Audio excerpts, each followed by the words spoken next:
No second chances, no support, and nowhere to go but the finish line. Day and night, non-stop, racing the clock as much as they race themselves. Across 4 continents and countless challenges. The ultimate prize is simply surviving. The journey, the tears, and the triumphs. Welcome to Wild Races. With overwhelming distances still to cover, our teams now face the final push towards the finish, though there are still a few challenges ahead. Over the last 24 hours, many have been forced to reassess their own abilities as the fast pace has taken its toll. With the longest legs of the adventure ahead, this is where the real race begins. Adventure racing creates incredible highs and incredible lows. How the teams manage these is as important as their physical ability. Our chasers have made up time on our leaders Team Merrill, though with some brutal legs ahead, the time gap that they do hold could prove to be a deciding factor in the race. The next 128-kilometre mountain bike leg brings a change of scenery for the racers as we enter the culturally rich Transkei region of this magnificent country.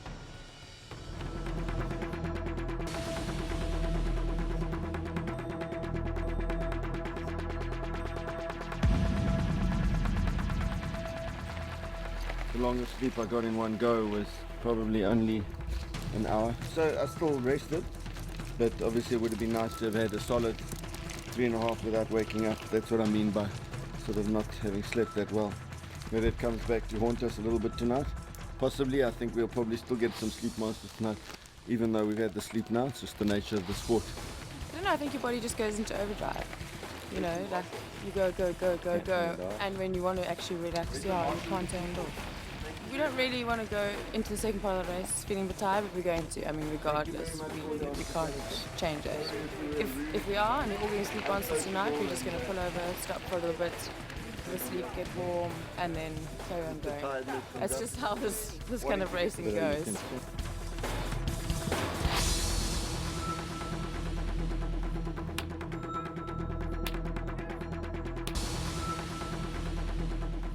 Our chasing teams are forcing themselves beyond what they thought possible to close down time gaps. The undulating terrain and searing heat is making going very tough.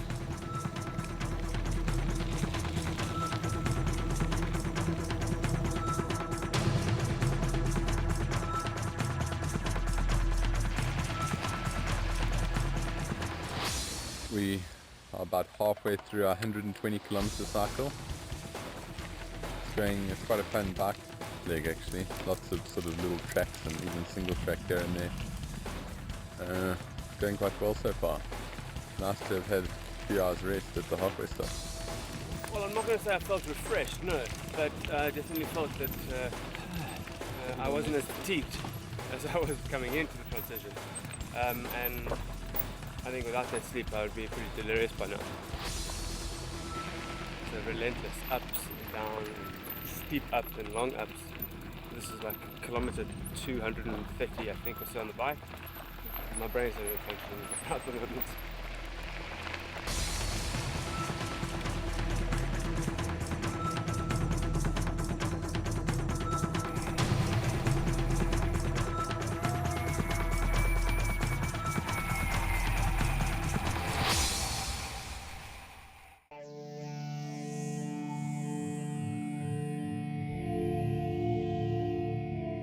It's really a different world because for them, you know, bicycles are mode of transport if you've got one. It's not for leisure, and here we are taking off our own time and sort of just rushing through.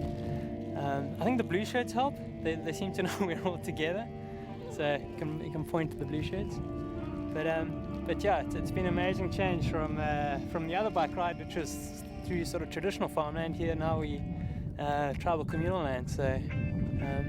It's all just communities with their goats and that sort of things running around, but incredibly friendly.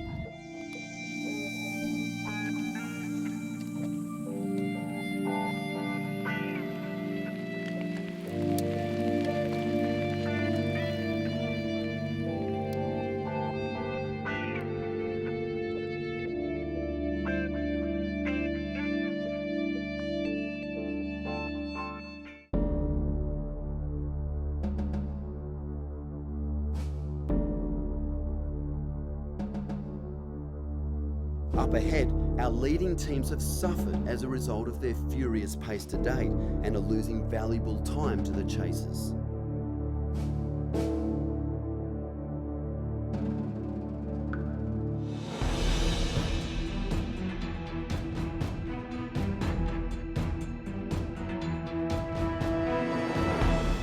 With teams now inside of one another, their efforts start to pay off.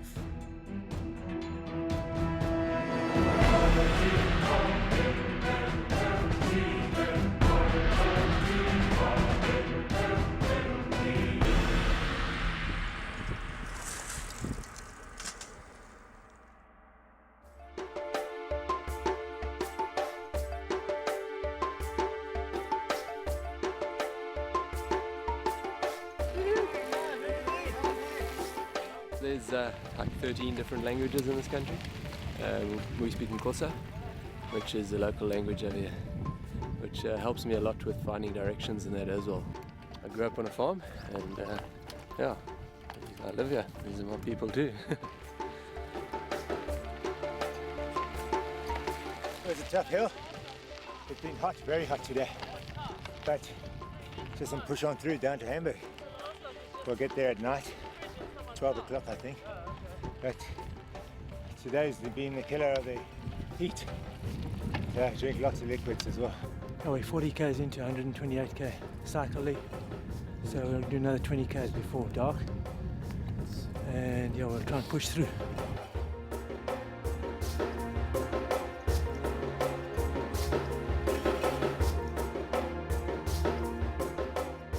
A lot of kids here that are got smiles from ear to ear. It's awesome, man. Really is like it out here. I love it. It really is cool. In places like this, we come through, yeah, but you never experience it like this. You don't get stuck in and get exposed to it properly like this.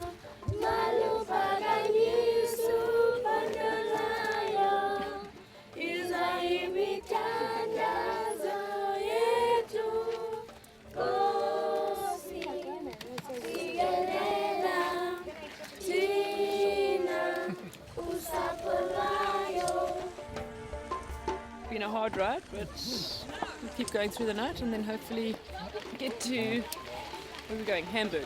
Yeah, hopefully midnight or so. We actually stayed at halfway camp for longer than we needed to stay out of the heat of the day. We left there, skipped sort of 2 hours of the heat that we could have ridden in. I think it's going to be an awesome ride to Hamburg. We've had hard riding so far, but hopefully it gets a little bit easier from there. The field now tightly matched means the next few legs are critical. Teams now face a short but challenging 15-kilometre kayak against tough outgoing tides.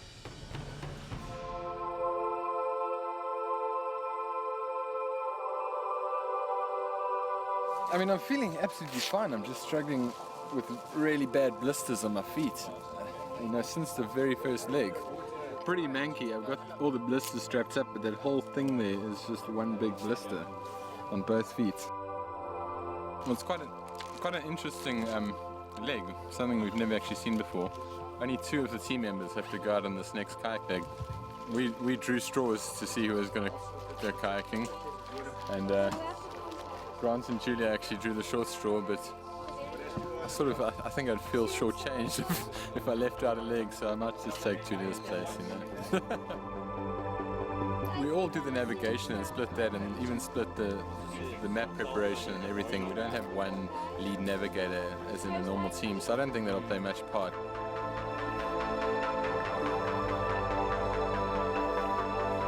I don't mind the bike at all, and even the kayak is fine. But that trek, I'm just going to have to grin and bear it, I suppose.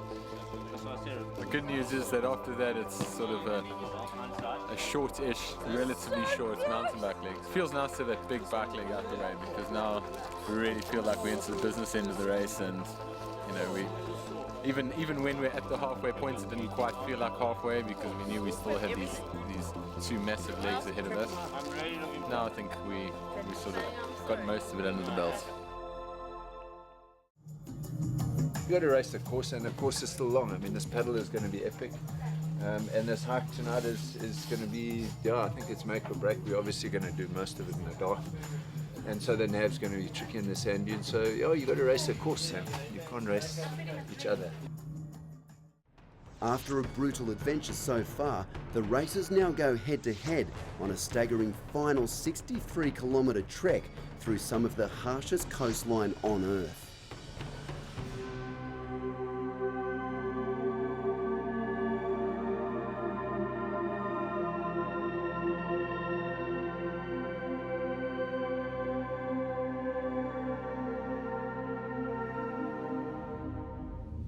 We're a bit slow on the start of the trek, bit of windwall bashing.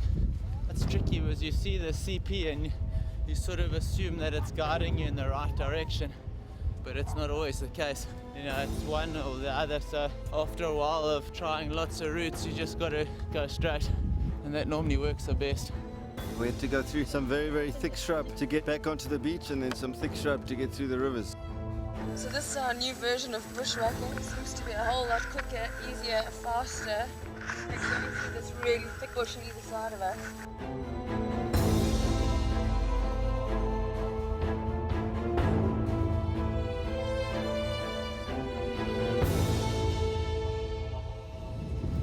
Bit of bushwhacking on and off the beach, been a bit hairy. Don't know how far they are behind us. We know we got to leave, but anything could have happened. So we just keep running, just in case.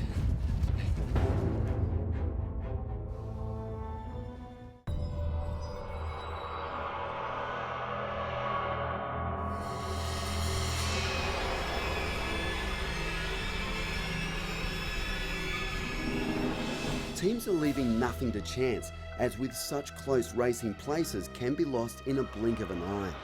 While some of our athletes are being caught unaware by the difficulties that the course presents. We're 15 hours into this one hike and we're probably just over halfway. So it's taking a long time and we're tired. Taking a couple of wrong turns and had to fight through 10 minutes for running dry. The trek last night started off really well. We even took a position and we stood into fourth place and we were very happy with ourselves. But then we got stuck in the ravine trying to get out. You can see from it's just bushwhacking and bushwhacking. And there was obviously a way out of the ravine and the other teams obviously found it. We just didn't. We sort of thought it might take us 17. At the moment we're looking at about 30 hours. It's double the time. Slept for half an hour at a checkpoint last night, and at that time of day all three of us always hit a low. We start seeing things and really start making bad decisions. Navigating in that condition, simple things become so impossible. And you just, we walked around in circles literally for 3 hours with pretty much impenetrable forests on either side.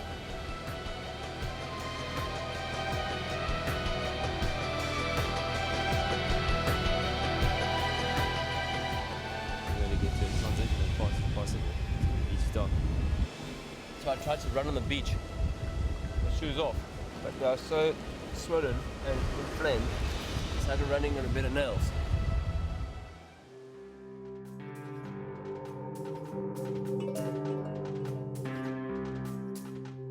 Now, in the blistering heat of the day, Team Merrill are fighting against their own demons as they struggle to maintain their lead. Very, very, very hot here. Africa's not for sissies. We just stopped, filled up water in about an hour and a half. I think we all drank probably close to 2 liters. So we're hoping we're going to have enough water for the next sort of 4 hours before we hit water again. Through these big valleys, it's going to be very, very hot. Heat actually gets sort of multiplied once you're down in the gorges. So we'll just take it relatively slowly, make sure we don't burn ourselves out in the next 2 or 3 hours while it's really hot.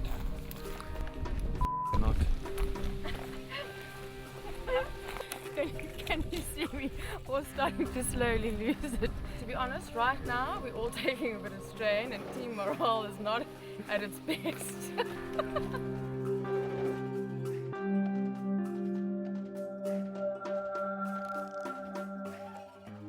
we had to sleep in the coastal forest last night. We left the transition at 8 o'clock last night, and we just got boxed in. We just didn't find any little balls out to. So we slept for like 30 minutes and just cleared our minds, and yeah, then we got through. So it's like being in prison. You just can't push through it. You can't go through it. Look there. That's how you get through. You gotta push through it. That's why I'm wearing these ridiculous rugby socks because it's forms of protection. When the race organizer says legging advised, leggings advised. This is Africa. We need to get from that point over to that point, and there's some tracks indicated going down to there, to the river, and then across to the other side. So I just want to make sure I take the right route going off. Because he's such a good navigator on the hikes, we just follow. He's awesome. He's got a nickname, Spot On. He's pinpointed every single route. You've got to have faith in your navigator.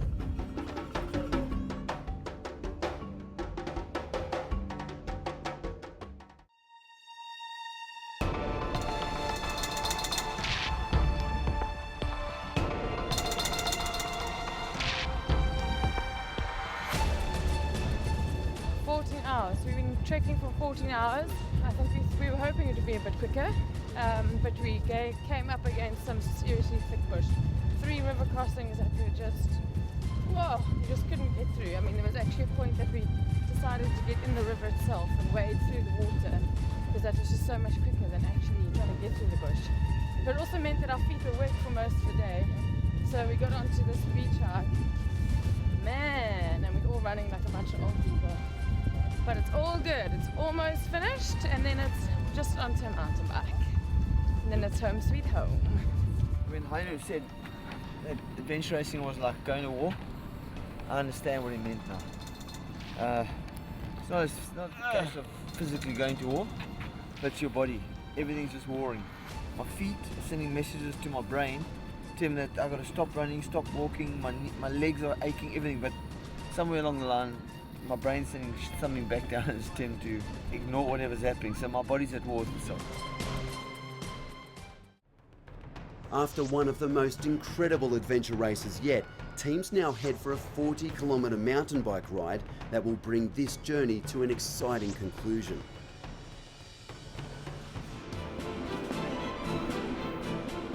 Why we come back to race? I think that's always a question we forever ask ourselves, and it is so hard to really explain it. It's just raw emotion. It is the incredible highs, the incredible lows, and something which really stands out for me is that we just leave all the baggage at home. You know, you are out there in beautiful surroundings, places where people have never ever been before, and you're out there with 3 friends. You are under the stars. You're under the moonlit sky. You watch sunrises. You know, you're just experiencing things constantly. There is a lifetime packed into one race. And it happens time and time again. And no matter what challenges you're going through at the time, you cross that line, trust me, you sleep for a couple hours and you're going to want to go back for more.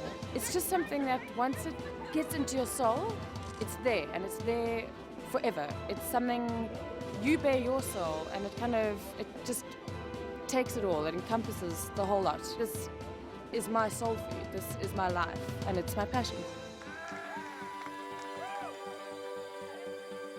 Cape Storm Weekend racing have just finished, and it's like, for me, it's just an unbelievable feeling to see these guys finishing their unbelievable passion they've crossed the line with. And to me, it's like, wow, they've just discovered what we discovered many years ago, and it was like, it was just awe-inspiring. Expedition Africa has just been the most incredible race. Like, it is on so many levels. It is just beautiful, it is brilliant, it is challenging, and there's so few of us who get to appreciate it. But definitely, I know it is going to grow. Yeah, definitely going to be back many, many more times. That's what it's all about, you know. It's the journey within yourself, within the journey, and That's awesome. This team really just spelled it out for us. They came through and the emotion that just completely filled them was awe-inspiring, and it's the reason that we're here today. It's what we do, it's what we love, it's our passion. It's really a massive, massive part of our lives, and yeah, there are only a few of us who get to do it, that are so privileged to do it. We headed out at 1 o'clock this morning and we've been hitting it hard since 1. We've been flat out the whole time. Sleep deprivation, just knowing what you can push yourself to is just phenomenal. Team Merrill, facing up tirelessly against the elements, take the win. For the first time in wild races, all teams completed the course, a testament to the human spirit and the will to endure. We just experienced so much here that is so special that people need to experience it. They need to come and they need to see it, they need to do it. It's here and it is waiting for you. It really, really, really is. This is Wild Races, the heart of adventure, where many will keep returning.